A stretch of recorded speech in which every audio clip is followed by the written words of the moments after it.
Hello and welcome back to another video by the Rose System.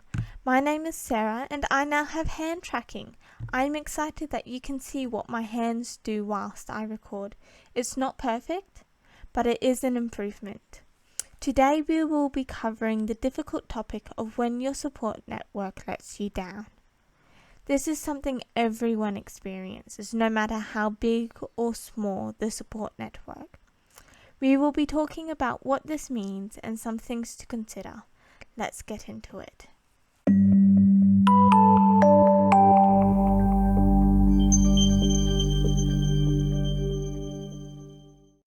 The sad reality is that our support networks are made up of sinful, broken people.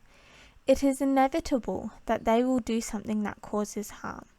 This can be both intentional and unintentional.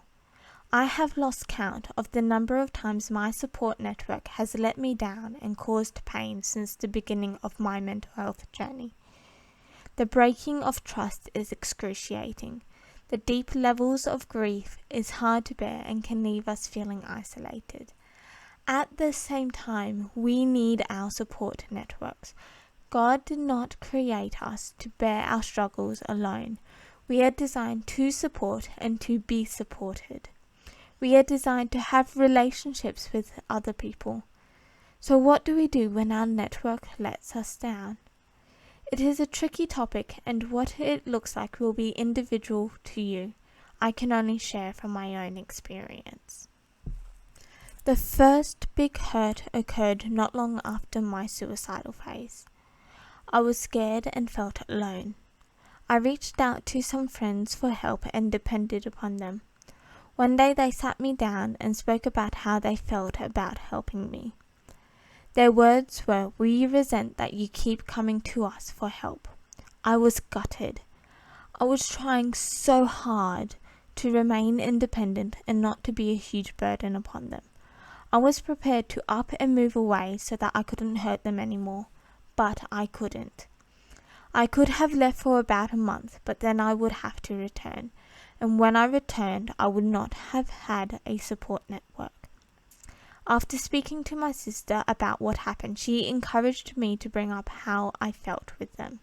So I wrote a letter and organized another conversation so that I could explain what happened. I asked them what they meant when they said they resented me. I explained what that sounded like to me. They admitted it was poor choice of words. They were feeling the stress of being the only people I could turn to for help. They thought I had moved out of home with all these problems. They didn't realize that my poor mental health was new to me. They thought my parents had palmed me off to them and weren't taking responsibility for me. I was able to explain that this is all new to me and I was as scared and as lost as they were. They apologized for their poor use of words, and we came up with a strategy to help reduce the stress I was placing on them. There are a few things I have learnt from my support network and I letting each other down. The first one is communication.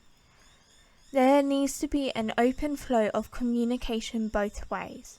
My support network needs to be able to express their concerns just as much as I need to be able to express mine. These conversations are hard. They can be painful and scary, but they are necessary. I have found it to be helpful for each side to write down what they want to say and to work out the best way to word it. These conversations also need to be two-sided. Both sides need the chance to raise concerns and respond to them. The second thing I have learned is that healthy boundaries are necessary.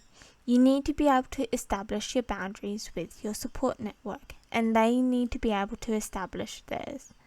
It is important to respect their boundaries.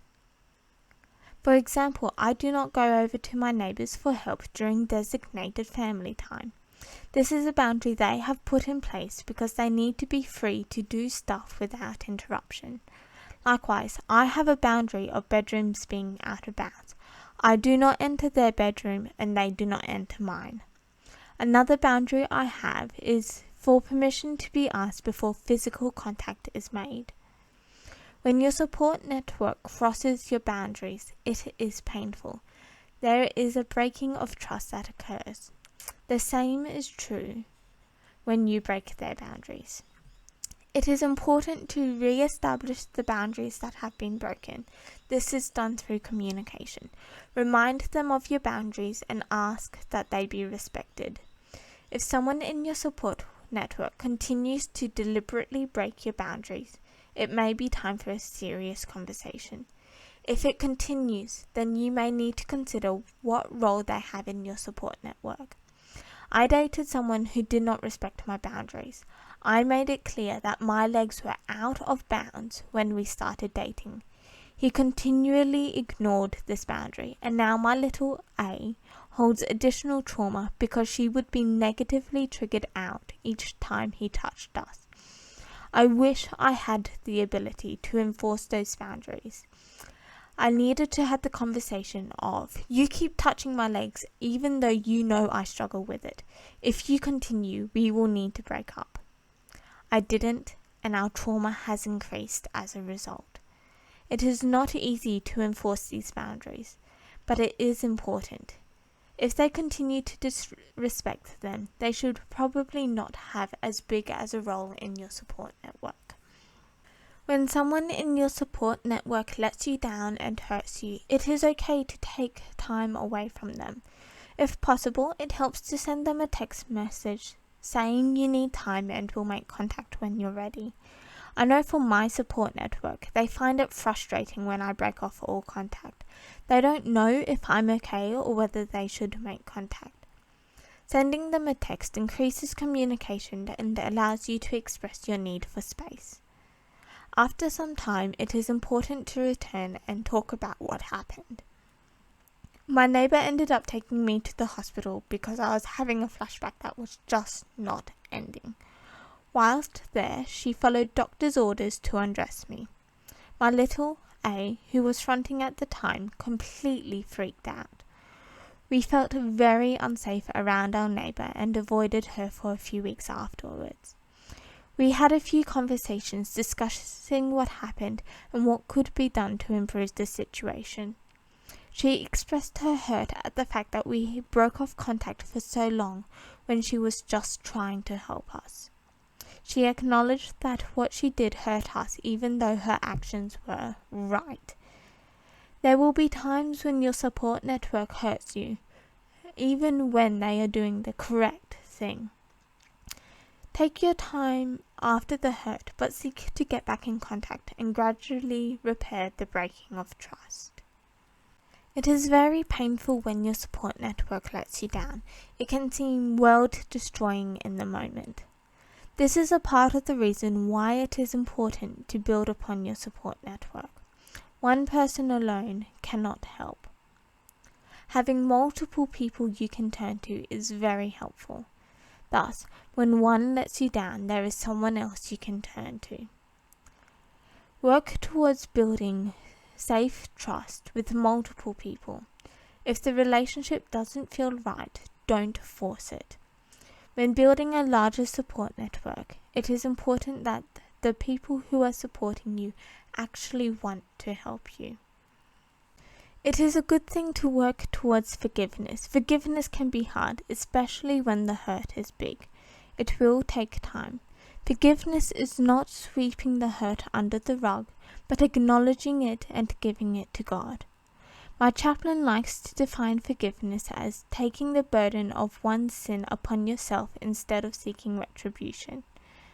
Forgiving your support network acknowledges that they are sinful humans who make bad decisions and choosing to continue to go to them for help.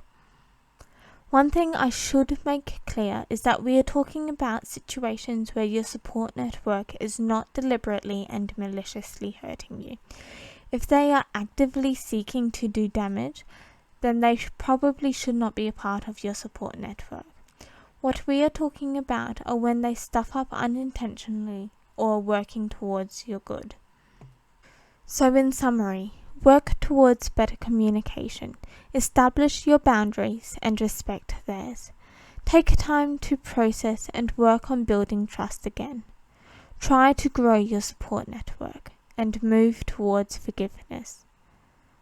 Thank you for watching this video. Hopefully it has given you a sense of direction for when your support network fails you. If these videos are helpful, please consider subscribing. The more people who subscribe, the more people I can reach with these videos. Please know you are loved by the incredible God of the universe. I will see you in the next video.